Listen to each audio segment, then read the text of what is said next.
नमस्कार, स्वागत है आपका कैपिटल टीवी उत्तर प्रदेश में।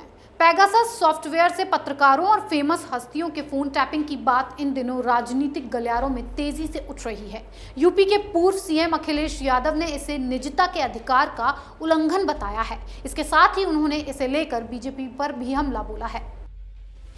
इजराइल के पेगासस सॉफ्टवेयर के जरिए फोन टैपिंग की रिपोर्ट आने के बाद बवाल मचा हुआ है। इस पूरे बवाल को लेकर यूपी के पूर्व सीएम अखिलेश यादव ने भी बीजेपी सरकार पर निशाना साधा है। अखिलेश यादव ने कहा, फोन टैपिंग कर जासूसी करवा कर लोगों की व्यक्तिगत बातों को सुनना निजता के अधिकार का घोर उल्लंघन है। अगर ये काम बीजेपी करवा रही है तो ये दंडनीय है। अगर बीजेपी सरकार ये कहती है कि उसे इस बात की जानकारी नहीं है तो ये राष्ट्रीय सुरक्षा पर उसकी नाकामी है। फोन से जासूसी करवाना एक लोकतांत्रिक अपराध है।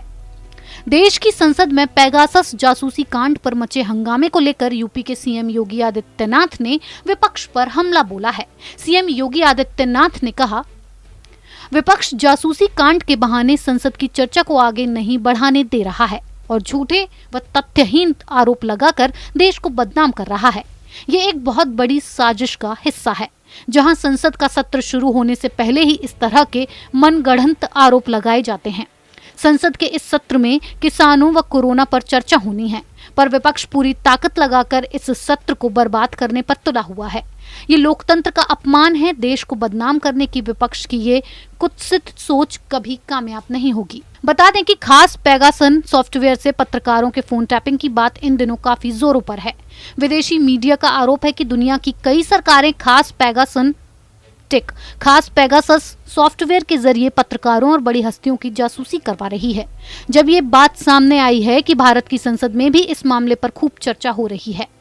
विदेशी मीडिया के दावे के मुताबिक भारत सरकार भी पेगासस सॉफ्टवेयर के जरिए पत्रकारों और नामचीन हस्तियों की जासूसी करवा रही है, लेकिन भारत सरकार ने इस दावे को खारिज कर दिया है। वहीं कई पार्टियां इस मुद्दे पर सरकार को घेरने की योजना बना रही हैं। एक रिपोर्ट में कहा गया है कि भारत में मंत्रियों, विपक्ष के नेताओं, पत्रकारों, लीगल कम्युनिटी, कारोबारियों, सरकारी अफसरों, वैज्ञानिकों, एक्टिविस्ट समेत करीब 300 लोगों की जासूसी की गई है। इनमें से करीब 40 पत्रकार हैं। इन पर फोन के जरिए निगरानी रखी जा रही थी। वॉशिंगटन पोस्ट और द गार्जियन के अनुसार 3 प्रमुख विपक्षी नेताओं, 2 मंत्रियों और 1 जज की भी जासूसी की पुष्टि हो चुकी है। हालांकि इनके नाम नहीं बताए गए हैं। इस जासूसी के लिए इजराइल के पेगासस सॉफ्टवेयर का इस्तेमाल किया गया था। पेगासस की पेरेंट कंपनी एनएसओ ग्रुप ने फोन हैकिंग पर रविवार को जारी की गई रिपोर्ट को गलत बताया है। एनएसओ के बयान में कहा गया, रिपोर्ट गलत अनुमानों और अपुष्ट थ्योरी से भरी हुई है। ये रिपोर्ट ठोस तथ्यों पर आधारित नहीं है। रिपोर्ट में दिया गया ब्यौरा हकीकत से परे है। इजरायली कंपनी के पेगासस सॉफ्टवेयर के जरिए फोन टैपिंग की रिपोर्ट पर जमकर बवाल हो रहा है। यूपी में बीजेपी सरकार को घेरने के लिए अखिलेश यादव ये दांव चला है, लेकिन बीजेपी भी इस मुद्दे पर बिल्कुल पीछे हटने के मूड में नहीं है और जमकर विपक्षी पार्टियों के बयानों पर पलटवार कर रही है। इस खबर में फिलहाल इतना ही। बने रहिए कैपिटल टीवी उत्तर प्रदेश के साथ। 2 साल पहले शुरू हुई एक मुहिम, मीडिया में एक नया आंदोलन, शपथ झूठ को बेनकाब करने की, संकल्प सच को आप तक पहुंचाने का। और इस क्रांति को मिला आपका साथ।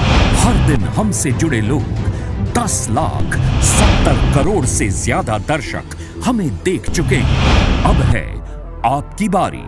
उत्तर प्रदेश में नए आंदोलन की तैयारी। आपका कैपिटल टीवी अब और स्पेशल और fresh. Capital TV Uttar Pradesh.